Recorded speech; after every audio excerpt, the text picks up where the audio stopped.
Good evening, ladies and gentlemen. Tonight we are featuring an interview with a very peculiar-looking gentleman.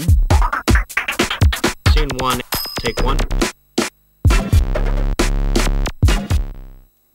Kia ora. Welcome to ACG ONTV. I'm Tyler Vincent. And I'm Lauren Davison. In today's stories, a new crime wave is sweeping the country in form of woolen graffiti. Scientists have invented an invisibility cloak. We helped them find it. And the latest in weather around the country. But first, a story that will turn your world upside down. If you think the world is getting more and more topsy-turvy, it turns out you're right. Builders in Germany have built an upside-down house, and before you think they may have read the plans upside down, they did it on purpose. The wacky abode was built as a tourist attraction, as well as being a comment on the state of the world.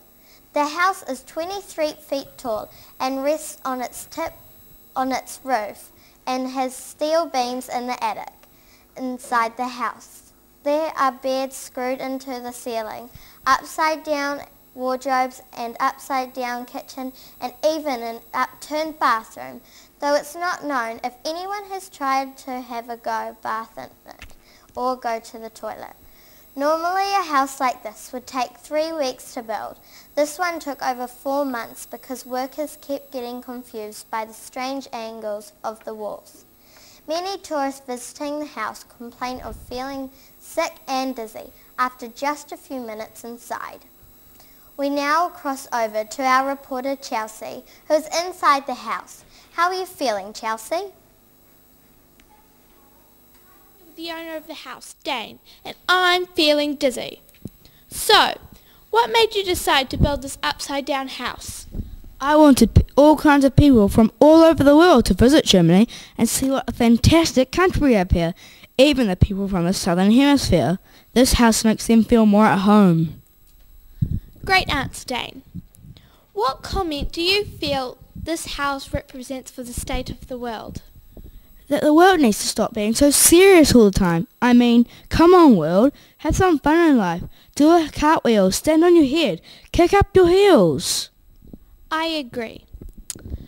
What are some of the challenges of living in a house where the beds, bathroom and kitchen are kind of on the ceiling? Getting up to everything is a challenge, but that's where my world-famous gymnastic skills come in handy.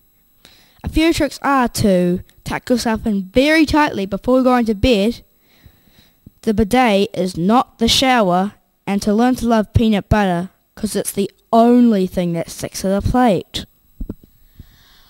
How did the world react about your upside-down house? They didn't like it at first, but in the end, they got into the routine. Thanks, Dane. Well, that's all the time we have. Back to you, Lauren, in the studio. Thanks, Chelsea. Even watching that makes me feel dizzy. And now for a story that is truly out of sight. Look out! Harry Potter, the world of science, is catching up to the world of magic. Scientists in Europe have created a 3D invincibility cloak, which can hide objects by bending light waves. It has been found that light can be controlled using special tiny crystals that makes objects disappear.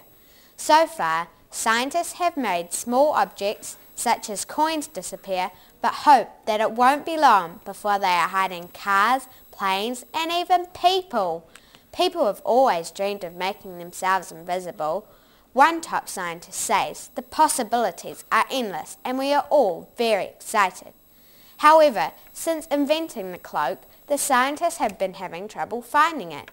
As soon as we put it down somewhere, it just disappears, the inventor of the cloak said. It appears they are having trouble finding other things too, like their lunch, which they think may be underneath the cloak. What will this invention actually be used for? Hoping to see through the reasons behind the invincibility cloak. Here is our on-the-spot reporter Alex with more on this story. Hi, I'm Alex, and with me is Katie, one of the scientists behind the invisibility cloak. Hi Katie, and thanks for joining us. What made you want to invent the invisibility cloak? Well, normally when children are little, they get bullied a lot at morning tea and lunch. But during class there are teachers around. But when there's no teachers around, you put the invisibility cloak on and the bullies won't see you, so you won't get bullied. And when you're around teachers, you take it off. Nice thinking, Katie. Can you show me how the invisibility cloak works? Sure, I have it right here.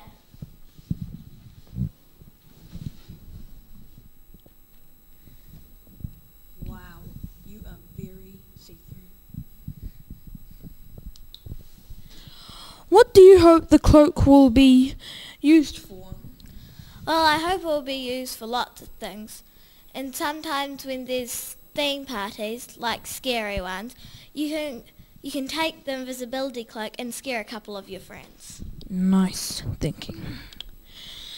And how much will the invisibility cloak cost when they go into shops all over the globe? Well, I'm hoping around about $15,000 to $25,999. Well, that makes things very clear. Thanks for joining us, and we're out of time. Back to you, Lauren, in the studio. Thanks, Alex. And now, how's this for an interesting yarn? A new wave of graffiti crime is covering the country, thanks to an underground gang known as the Midnight Knitters. These wall-waving criminals are covering tree branches and lampposts with small jerseys and scarves under the cover of darkness. Police say the knitted activities of the gang are illegal because the woolly crime are being done on public property without permission. The popularity of woolen graffiti is growing and more public objects are being wrapped up every night. But the problem is growing. Police say and warn that if the Midnight Knitters aren't caught soon, every tree, lamppost and traffic light in the country will be warmly dressed against the cold. The problem is spinning out of control. There are close-knit group of dyed-in-the-wool criminals. We are stitching together a case, but it's not seamless. There is no real pattern to the crimes, a police spokesman said today. So far, the criminal knitters have escaped arrest and continue to pull the wool over the eye of both the public and police.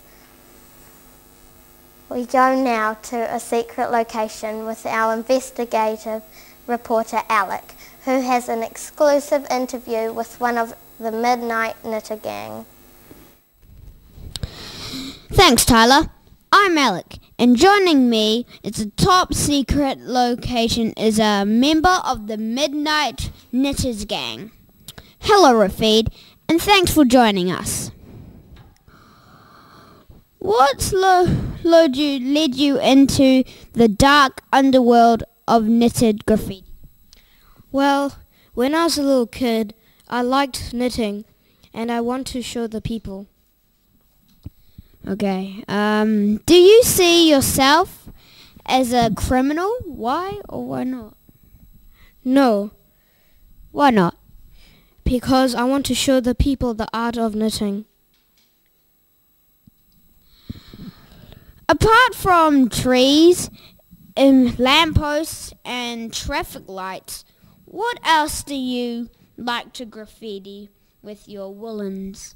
Well, I would like to knit around the Sky Tower in Auckland, and I would like to knit around Lake Taupo. What do your parents think about this? Well, sadly, I'm an orphan. That's sad. How did your parents die? They died in the Wahine disaster in 1968. Terrible thing that. Thanks for your time, Rafid. From the Midnight Knitters gang. We now go over to Kian with the weather update. Thank you, Alec, and good evening, New Zealand. let's have a look at tomorrow's weather. Starting in the far north, in Kaitaia, look out for some pretty flash flooding and raindrops as big as your head. If you're going outside, wear a hat. Moving down the island, in Auckland there will be a mix of fair conditions and unfair conditions. But those are the conditions, and you'll just have to accept them. There will be no weather at all for the Bay of Plenty. It's taking a short holiday, but it will be expected to be back for the weekend. In Napier and Hastings, the weather will sometimes be changeable and sometimes not. We'll have really no idea what's happening down there. In Taranaki, a mild depression brings with a very dull day, with no highlights at all. It'll be an overcast of a gloomy all morning, but things should cheer up by the evening, so don't worry, everything will be fine. Wellington will be another capital day. There will be no wind at all day. Conditions will be so pleasant, they'll be actually extreme. In the top of the South Island, Kakura can expect it to have a good day. Meeting friends for lunch, going for a swim, and reading the newspaper, but try to stay indoors as the weather will be just as terrible. A real mix for Christchurch, which will have some unreasonable rainfall, some sensible winds, moderate thunderstorms, and some very angry snow.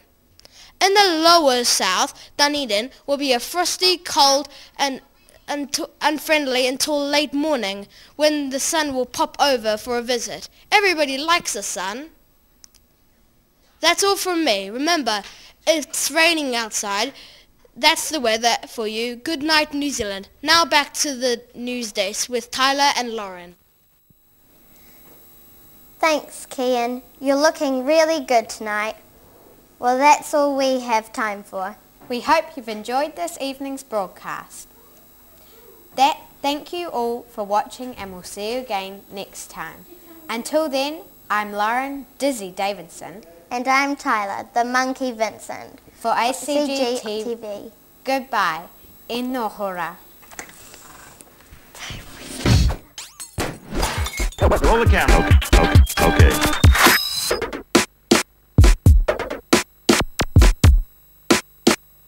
Good evening, ladies and gentlemen. Tonight we are featuring an interview with a very peculiar-looking gentleman. Scene 1, take 1.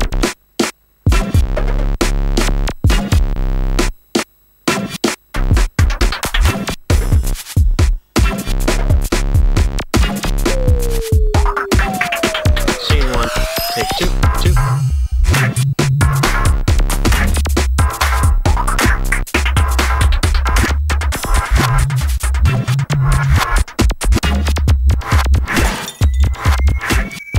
Take 2.